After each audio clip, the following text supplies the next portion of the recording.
Guys, it's been quite a long time. I've been gone for a little while now, and I'm not gonna really get into the specifics on why to protect my own security and protect my life. I do need to explain a little bit on what's going on. I haven't posted in a while, so I've got some more lore things. Like, for example, I need to explain what a burp mammal is. What the fungus man, in my novel, there's two creatures that I describe, and I don't even get into what the fuck they are, and that's the burp mammal, and that's the fungus man. The fungus man, there's actually a fungal bongo. He's a guy who is a fungus man, and he is one of the species. They're basically like little torch motherfuckers, and they're like little fungus men. I don't really know what they look like yet. I think they literally are just made out of mold and fungi. I'm gonna get a more illustration of them hopefully at some point.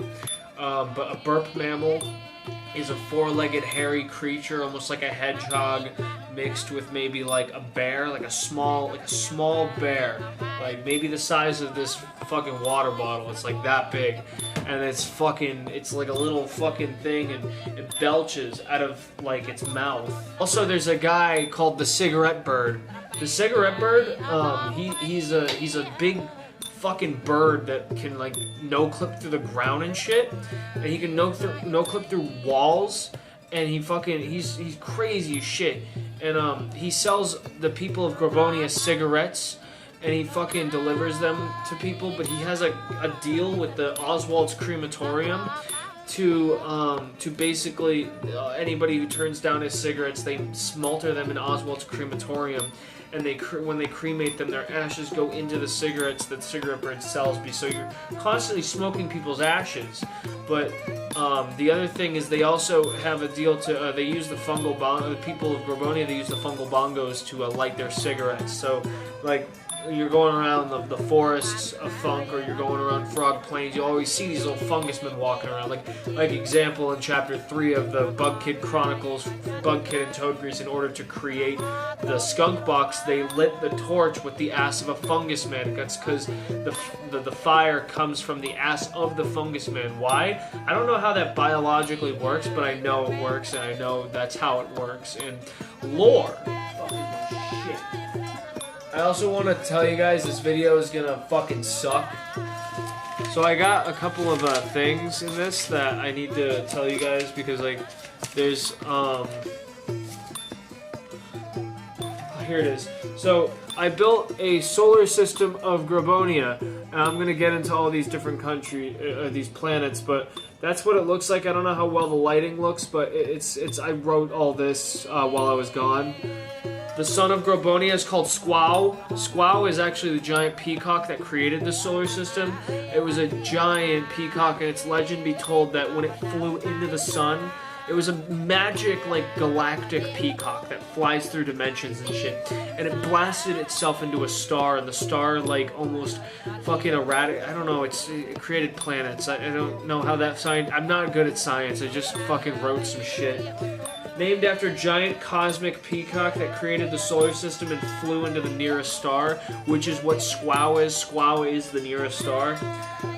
The first planet we have is Squanwalktorium, burning hot planet. Ow, ow, ow, ow, hot, ow, ow, ow. That's what's written. So it's almost like a flaming planet. I might write some flaming birds into it or something like that. Grubonia, or Grubonia is just one planet, but this whole lore that I'm creating, it has a lot to do with birds, because birds are a very prominent animal, kind of why there's the cigarette bird who can no-clip. He's one of the oldest birds to exist on this galaxy, which is why he has that ability to no-clip.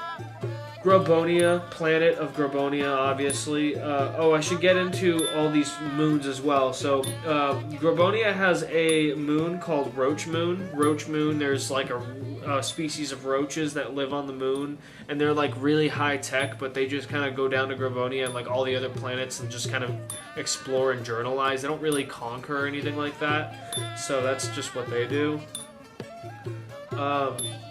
We got Mudchina. It's a flat planet. It's very flat with Q-tips and eyed bird people. So there's like weird aliens on there. They speak their own dialect. There's Q-tips all over the ground. I actually made a song based on Mudchina. Well, I made Mudchina based off of the song I made called Mudchina Walida, which is a song I made. So when I say this planet's flat, I legitimately mean it's like flat Earth style flat. Like, if you fucking like walk off the edge, you'll just fly into fucking space. Sheena has a moon called Sagagaga. So it says green moon. Sagagaga is actually where the frog cows live. And frog cows are milked to get green milk, and they bring the milk around Grubonia. Who capitalizes on green milk? I don't know, I haven't written down the company yet, but I am going to create like a company who capitalizes on green milk, because it is a very, very, like, dominant, like, beverage in Grubonian lore. Gak, which is Goose Planet. Now, Gak, the interesting about this planet is, you know how on Mars it almost has a ring of meteors? This planet is covered in rings of meteors, so you cannot fucking leave or enter this planet unless you're like fucking zooming around thousands of meteors. I also gotta mention that Mudchina actually has 2 moons, now that I'm mentioning it, or I'm remembering. Drod, which is the blood moon. This planet is like just blood fucking red. It's really just a moon. It's like red rock. We have the 5th planet, which is Silo. Silo has nothing on it. It's literally like a big fucking cube, and it's just white, empty space. And it's almost like when you try to mine into the ground, it's like literally impenetrable. Silo is rumored to have something hiding inside of it, but I haven't written anything down. I can write some lore down on Silo, but that's, you know, I'll just, you know, fucking, I don't know, come up with something later. Just to let you guys know, I ain't even done with Grubonian lore. Like, I still have so much to fill out on Grubonian lore. All this shit's coming up after I write my novels or whenever I do. Maybe if I fucking have the time to, or whenever I get bored as fuck, I'll start writing that shit down. Oswald's crematorium is the moon, quote-unquote moon, that circles around Silo.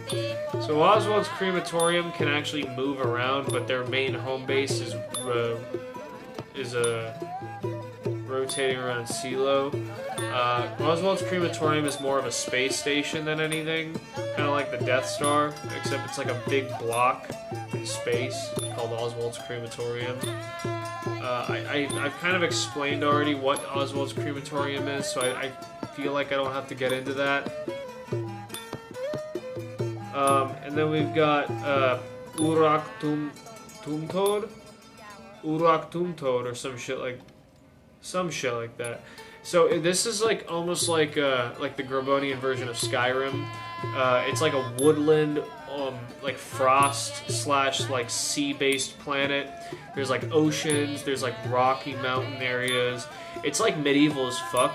And this place is home to like these Viking toads. Like, you got frogs, right, which are more like shamans, more like gypsies.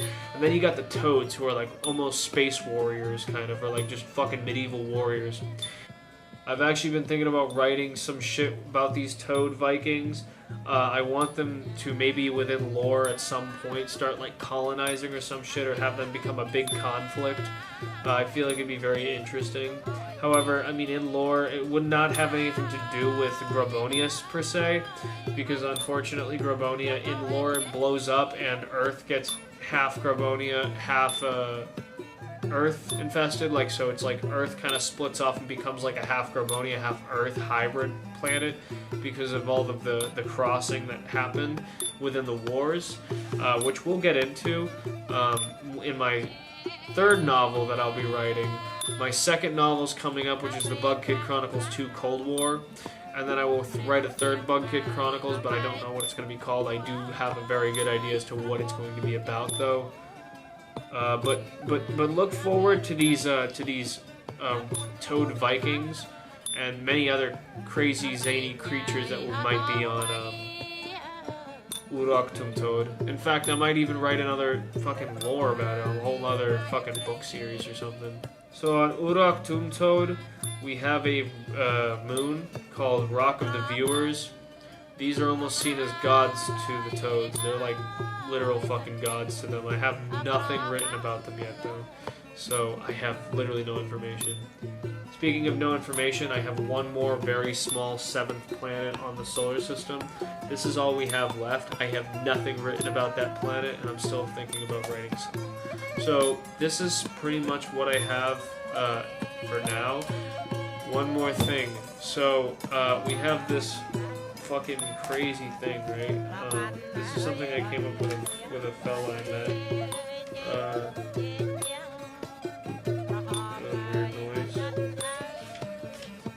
So I've got some seagull juice information, but I'm keeping that a little more discreet because that's like stuff I feel like doesn't need explaining at least. I don't know, or like I have not done with seagull juice. Actually, it's a good time to bring that up. Seagull juice is taking a long time to edit. I've tried to get into editing it, but my computer is so fucking broken up and destroyed. I'm gonna have to edit this video on my fucking phone. But I'll be able to edit seagull juice once I get a better laptop. And then after that, we'll be good. So, mole people of the Hog Theater. So the Hog Theater, I think you guys know what the Hog Theater is already, but mole people / folk who live under the Hog Theater / underground utopia of tunnels, mazes, and labyrinths. They have giant slug transports that they stuck themselves to, inside-out assholes so shit and ass phosphorus comes out easier, prolapsed anus, blind-ass motherfuckers. They worship bottom half of Ham, dig tunnels of love and sip on his juices. They build big-ass mounds around his meat. The mole fellas with inside-out assholes. Mole fellas definitely have mole hands, dressed like rednecks, wear short shorts. They value and obey Lance, the big-ass mole that takes a big chomp out of Ham once every roach moon. What is beeping? What the fuck is that? So, I'm gonna go. That's all I have for now. I really, if I were you, I wouldn't expect any new videos. I'm gonna try to edit Seagull Juice. I don't even know if I can even continue my series, considering as to how fucking offensive it is. I'll try to find a way to post, because I like this. This is fun. So, but like, bye.